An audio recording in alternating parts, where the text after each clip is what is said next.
కేటీఆర్ గారు మీరు ఎర్రగడ్డ హాస్పిటల్లో తగు చికిత్స చేయించుకోండి, అసలే ఉన్నది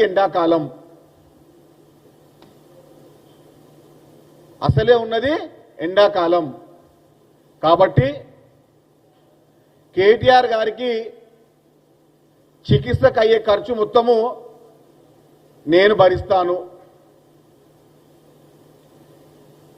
కల్వకుంట్ల తారక రామారావు గారి మతి స్థిమితం లేని మాటలు మాట్లాడుతున్నారు కాబట్టి వారు ఎర్రగడ్డ హాస్పిటల్లో తగు చికిత్స చేయడానికి ప్రభుత్వం తరఫున అదేవిధంగా కాంగ్రెస్ పార్టీ తరఫున కూడా మేము మాకు తోచిన తగు సాయం చేస్తాము.